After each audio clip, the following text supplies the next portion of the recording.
And welcome to the Road from Emmaus. I'm Farhan, and along with Kit, we seek to take our listeners on a guided tour of redemptive history, showcasing the beauty, splendor, and unity of God's amazing story of cosmic redemption, restoration, and renewal. We hope that a warm conversational tone makes an unfamiliar topic for many and intimidating for some more approachable, accessible, and digestible to the growth of the body. This is the 47th episode in our Journey Through the Scripture series. As some of you guys who are looking at the notes may notice, that the focus for this is going to be the aftermath of Desolation, the Centrality of Exile and Salvation history. And we're actually going to break it into two parts. If you guys remember recently too, we did a brief excursus where we really talked about this critical idea of exile and how even from creation to consummation, if we don't rightly understand it, we actually can't fully engage with the scriptures. We're going to continue to build on some of those conversational topics and themes as we really explore it a little bit further over the next couple of episodes. And so with that, Kid, would love to jump in with something too, which I think is top of mind as people engage in the notes, is how does the destruction of the temple, like the destruction of Jerusalem in 586 BC, both represent the culmination of Israel's physical exile and also illustrate the deeper ongoing relational exile between God and his people that actually began back in the Garden in Eden? Right. Well, from our previous excursus in exile, we saw that maybe if not contrary to what people think, maybe at least in terms of it never occurring to them, that really this theme of exile is, I would argue, the most fundamental theme in the scriptures in terms of how to understand kind of the creation's problem, the human problem, and what ultimately God's design is in the Messiah, in Jesus himself. What is it that God is addressing? What is it that God is doing? And, we tend to think in terms of, appeasing his own wrath or forgiveness of sin or, being liberated from hell, being able to go to heaven, whatever it may happen to be. But most foundationally, and as you even indicated there, we see beginning in Genesis with the fall account, that the central issue is this theme of exile. What comes through this depiction of the human fall in Genesis 3 is a fracturing of a relationship that results in Adam and Eve being expelled from the garden, exiled from God's dwelling place, and cut off from access to God's life. So that becomes the fundamental way that the scripture defines this problem, this human problem that God is seeking to reconcile. And this theme keeps working its way through, as we're going to consider more today, that you have the Babel episode, you have the flood, these various circumstances and incidences in the salvation history. And once God calls Abraham and establishes this Israelite people, his covenant household, this theme of exile really comes to the forefront throughout Israel's history, reaching its kind of first climactic episode in the Egyptian exile, and that exodus from Egypt that becomes kind of foundational to Israel's future hope. Well, throughout Israel's history, God made it clear, beginning with the Exodus, as he brought them to dwell with him in his sanctuary land, the land of Canaan. God made it clear through Moses that faithfulness to the covenant, Israel's covenant fidelity, was going to determine whether or not they continued in the land, whether or not they continued to dwell in God's dwelling place. And Moses warned them that eventually their own history with God was going to see them expelled. It was going to see them cast out of this sanctuary land, this dwelling place. And we've talked about how Canaan had to be understood in that way, not just a special place, piece of real estate on the planet, but ultimately the fact that this was where God dwelled and he was bringing his covenant people to dwell with him. So what happened finally in 586 with the final destruction of the remnant of David's house and kingdom, the destruction of Jerusalem by the Babylonians and the burning of the city, the tearing down of the temple, that was just kind of the capstone on this reality of exile that was constantly confronting the people of Israel and that they were experiencing in various ways throughout their history. This was like the exclamation point at the end of that, where now there's nothing left of that kingdom promised to Abraham, established by David. Israel truly, exhaustively is in exile. But again, what that represented was not just a physical deportation, but it was God affirming in a very poignant way and a very agonizing way that this relationship with his people was broken, and it was irreparably broken. The prophets had, through the centuries, said, return to the Lord, return to the Lord. He will heal you. He will forgive you. And as I said, all the way back to Moses, Moses had warned them of blessings and cursings that would come on them because of covenant faithfulness or the lack of it. So what the destruction of Jerusalem and the Babylonian captivity really signified was kind of the final definitive break in the covenant relationship between God and the covenant household of Abraham. Kid, building on that too, and we've talked about, and like I love that you stamped the idea too, that this idea of exile truly starts in creation, and we need to actually pick it up from there. In what ways does the Genesis account of the fall establish exile as a relational, which we definitely want to talk about, and cosmic condition? And how does this framework shape the biblical understanding of death, alienation, as well as the need for restoration? Whole lot going in there we need to unpack for sure. Right. There is a lot there. And hopefully, if people have kind of followed through this series, then they have some recollection of those concepts and the way that Absolutely. we treated them at the beginning. But as I say, the fall is not just, as is often treated, the fall isn't just, okay, God gives a commandment, human beings don't keep the commandment, therefore, God destroys them with this sentence of death or condemns them with this sentence of death. End of discussion. First physical death and then eternal death in hell. And that's kind of the end of it. It's really painting a different sort of picture. What is happening in this thing called the fall is the seduction through which human beings believe that they really attain to the fullness of their human existence and human identity through their independence from God. They, in a sense, are seduced by the concept of taking to themselves the prerogative, the right to think and act and judge independently of God. And it's not that human beings don't know anything about God or care about God or have no consciousness of a divine being or anything like that. It's this idea that I can be and indeed must be fully human in my own right. And God can be alongside me, and God can, in some sense, be an advocate or a counselor or a friend or whatever. But the truth of who I am is really independent of God. Well, because man was created, we've talked about this, to be image son, man is to be the presence and the mind and rule the lordship of God in the world. God is going to, in the broadest sense, carry out his relationship with his creation in and through his human creature. This is that priestly regal function. All this is shown to us in the first 3 chapters of Genesis. So that's what's really lost in this thing called the fall.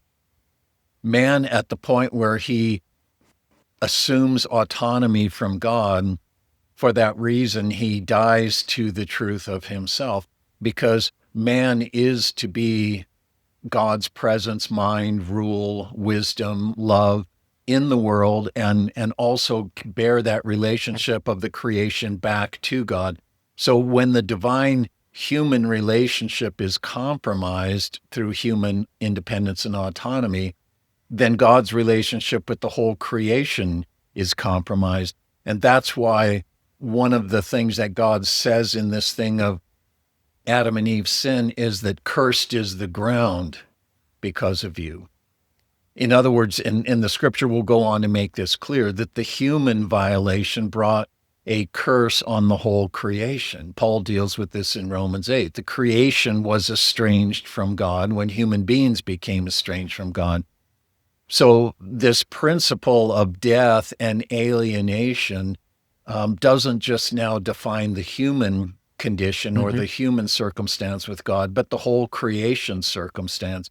And that's why we have to see ultimately exile, the expulsion of Adam and Eve from Eden. It is a relational thing, but again, it has to do with this thing of death and alienation in that they are now cut off from access to the life of God. But the whole creation has come under this curse of alienation and death. And so exile is a creational phenomenon, not just a human phenomenon. And that points to the fact that ultimately the work that God will do in solving that problem of creational exile is a cosmic work. And it's just kind of a teaser. This is what Paul has in mind when he says to the Colossians that by the blood of Christ's cross, God was reconciling. There's the undoing of alienation and exile. God was reconciling to himself all things in the heavens and the earth. And so the cross of Christ wasn't just about individual human souls getting saved or whatever. It was ultimately the reconciling of the whole exiled, alienated creation, reconciling that relationship of the whole creation back to God.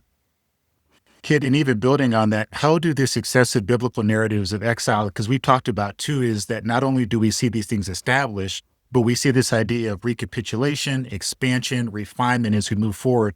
So how do these biblical narratives of exile, Eden, the flood, Babel, finally Israel's captivity, where we see common motifs take on different hues and layers, demonstrate the unfolding pattern of human estrangement from God and his continued redemptive response? And really even tying that back to the idea that these things are not only cosmic, Kid, but that obviously creation's destiny is tied to our own, Kid. Speak to that a little. Right.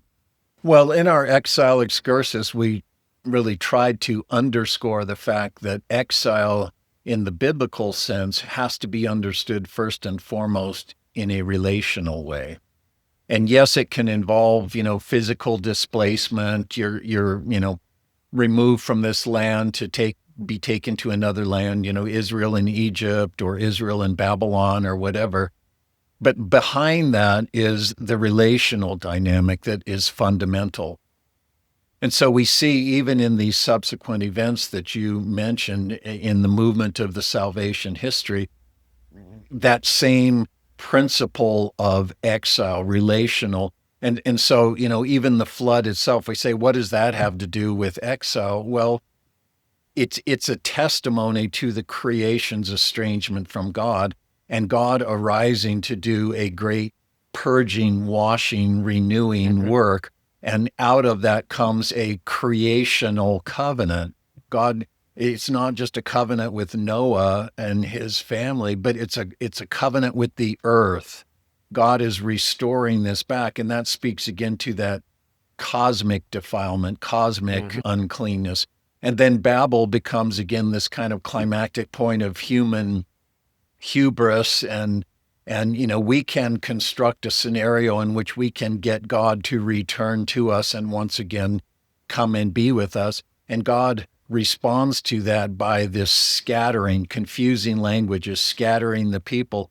So he's really testifying to the fact that as much as you think as human beings, the human community, you can come together in unity, this fundamental principle of exile, which operates not just between human beings and God, but between human beings and one another, between human beings and themselves, ultimately at the macro creational level, God is testifying to that. And out of that Babel scattering and confusing, he calls one man who is to be the instrument by which all things will be reconciled back to God. And that man is Abraham, and out of that comes Israel. And so Israel is that seed of Abraham for the sake of God's blessing going out to all the families of the earth. If you will, Abraham and his descendants are to be the answer to the problem of exile. but their whole history is marked by episodes of exile, particularly and especially with what we see now culminating with the destruction of the northern kingdom and then Right. the southern kingdom. Israel's own history is marked by exile relationally, evident in all of these various episodes in which God is removing himself or bringing them into subjugation, even inside of the land. We talked about how even in the period of the judges, where they don't physically leave the land, Yahweh is still abandoning them to their enemies. He's departing from them. And these judges are redeemer deliverers who bring that relationship back in order. So this is a constant theme throughout the Old Testament, and it becomes the lens through which we have to understand the person and the work of Jesus. He is the Redeemer that God had promised, and redemption speaks to the problem of exile. What do the stories of Babel and Israel reveal about humanity's attempts to overcome exile on its own terms, right? The idea of autonomous wisdom. And how do these episodes highlight the necessity, Kit, of divine initiative in restoring right relationship with the Creator? And Kit, I would love for you to really expand on this idea of right, because I think what we're not talking about there is moral rectitude. Speak to that a little bit. Well, again, if exile is the fundamental theme, the fundamental definition of the creation's problem with human beings at the center, the creation's problem in relation to God, it is a relational idea, and it's something that once in place, people in various ways, the scripture kind of shows through these things, even as you mentioned Babel and Israel's history, people have this idea of, in a sense, being able to resolve that. As I mentioned with Babel, what's being depicted there, this constructing of a ziggurat, a stair-stepped kind of temple, whatever. It's not so that the people can go up to heaven. It's to provide a way for God himself to come back and to be with them. Well, Right. that's this idea of human remedy. Israel itself was instructed through Moses, when they built an altar, you're not to work it with tools and form it in, create your own work of bringing God to be present with you. Altars as a place of divine human interface. The tabernacle was to be made according to the pattern that God gave. And so at every point, same thing with the temple, God is making it clear that your approach to me, your presence with me, your entrance into sacred space and whatever its manifestation is something that I provide to you and that I define for you. But the human heart is always, in a sense, trying to think about and form ways of making that interface and that interaction and that reconciliation, if we want to call it that, take place. We've talked about how all human religion is magic in the sense that it's human beings using what they perceive to be resources or, religious devices, rituals, talisman, sacrifices, objects, whatever, petitions, prayers, ways of invoking deity. They come up with ways that they think they can get the deity's attention or the powers and the forces out there and make them amenable, accessible, and profitable, beneficial to them. Mm-hmm. Absolutely. Well, that's all human religion. And as we've talked, the majority, or let me put it this way, even as Christians, that is a tendency that we all slide into. And certain forms of the religion of Christianity are very much that way. It's me using things that God has given to me, my Bible reading, my piety, my this, my that, to get him to, in a sense, answer my prayers. I have enough faith, so God will do this, or I give my money, or, people pray for me that God will give me this person as my husband or my wife or whatever.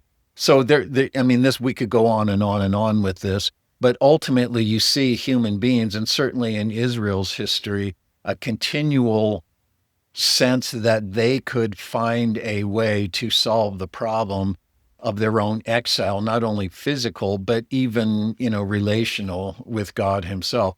And this right relationship is ultimately about us being in relation to God what he created us to be. And this takes us back to Eden. So as you say, right relationship is not morality in the sense, and we've talked about this also at length in the past, that we tend to think, okay, what our relationship with God is about is he has a standard in the sense of a catalog of commandments or obligations in Mm-hmm. some sort of formulaic way. And here's the list of things that we have to do. Oh, you broke that. Okay, now you're in trouble. Now the wrath of God is on you. He's going to destroy you or whatever. And again, the point is not that God winks at our sin or our, unrighteousness or our evil or our violence or whatever. But ultimately, what righteousness is about is rightness, and rightness is about a thing conforming in its practice, in its self-understanding, in its existence, Function. Mm-hmm. in its function to the truth Yep. of what God created it to be. So when a human being is fulfilling the human vocation of image, son, priests and kings to our God, mediating God's relationship with his creation in perfect, exhaustive intimacy with him as his image children, that's the right relationship that God seeks. And it's not about, okay, what are the list of things that I have to do so that I've satisfied the divine demand? All of those ideas are all grounded in this fundamental way in which we relate to God. He's out there, I'm here. How do I appease him? How do I keep him happy with me? What are the things I have to do? And what's going to happen to me if I don't do the things that he wants me to do? So it's managed distance, and that's not what righteousness is all about. Kid, as we close, God's prophets continue to pledge his covenant faithfulness to David and Abraham, even after the fall of Jerusalem that we already spoke to. How did this assurance point toward a future resolution? And I know we've already talked about this at length too during our excursus of the creation's exile and the restoration of life out of death, which was obviously one of the key themes that emerged too in that garden episode. Speak to that a little bit, Kip. Well, the prophets kind of tend to be grouped into three segments depending on where they fall in the salvation. By the prophets, I mean the writing prophets, the prophets who we have their writings in the Sure. Old Testament. The pre-exile prophets, the prophets who lived and prophesied during the time of that exile, roughly that 70-year period, and then those who were post-exile in the sense of physical, geographical exile, Zechariah, Haggai, Malachi. They were the prophets to Israel after the Judean exiles were allowed to return to Judea. But in all three of those instances, there is this promise that in the pre-exile prophets, it's exile is coming, captivity is coming. Your unfaithfulness will bring an end to the Abrahamic kingdom, to David's kingdom, but it won't be the last word. And then that desolation comes. It happens to the northern kingdom, then it happens to the southern kingdom in 586 BC. And yet those prophets are still being led by God to tell the people, yes, this is horrific. Yes, it's all gone. Yes, David's kingdom's gone, David's throne. Jerusalem is desolate and empty. This is Lamentations. But it's not the last word, because ultimately God's covenant with Abraham that he would be the instrument, the one through whom all the families of the earth would be blessed, him and his seed. God hasn't rescinded that promise. So in a sense, the Abrahamic people and kingdom have gone away, but God keeps promising, I will be faithful to my oath to Abraham. I will also be faithful to David, because in the Davidic covenant, God had kind of carried that Abrahamic promise forward, saying, in a son to come from you, I will establish your house, your throne, and your kingdom forever. So even after everything is gone, the prophets keep saying, this isn't the end. This isn't the end. God's going to restore. But they also make it clear, sometimes more openly, sometimes more subtly, but they make it clear that what God is going to do is not simply bring a bunch of people back to the land of Canaan rebuild a physical city, rebuild a temple. Yes, those things will happen, but that's not really what this restoration, this faithfulness to Abraham and David, what that's going to look like. And so even the language of life out of death, one of the passages that comes to my mind is Ezekiel 37. In the valley of the dry bones, Son of man, can these dead bones live? Well, Lord, you yourself know. And in this visionary way, Ezekiel sees these bones kind of gather together and reconstruct, and then flesh and tissue and sinew are put onto him. And then there's the commandment to the breath. And this is in Hebrew, ruach. It can mean breath, wind, spirit. It's all the same word. But God commands that breath come back into this flesh and bones reconstitution that's taken place in the vision, and life is breathed back into them. Mm-hmm. It's life out of death. And so there's an example of where you see that kind of imagery. And also this promise is ultimately, particularly in Isaiah, a new heavens and a new earth. This isn't just the regathering of a people back to a land. And in fact, they're going to discover when they do get back to the land that this hasn't solved it. They rebuild the temple, they'll rebuild the city and the walls, but it's not going to be what God has promised. So it is going to be a reconstituting, in a sense, of David's house and throne and kingdom. It is going to be the fulfilling of God's promises to Israel, but it's going to have a scope and a significance and even a quality to it that is going to transcend just a kind of, oh yeah, we're back in the land. Oh yeah, isn't this great? It's going to be much more than that. And I think we'll be teasing out more of that in our next episode. I think that's a perfect place to put a pin in it for right now, kid. And that was a great teaser for our next episode. In addition to that, we sincerely hope that the time you share with us has been profitable. Once again, don't forget to check out our website and subscribe to our YouTube podcast. And we look forward to you joining us for our next episode, where, as Kid just alluded to, we'll be picking up on these ideas. And once again, like the centrality of exile, not only in terms of the episodes that we've talked about it, but truly being a key and critical code, if you will, to understanding the scriptures, right? And what they're articulating and their trajectory as they find their ultimate fulfillment in Jesus Christ. For Kit, I'm Farhan, and we'll see you down the road.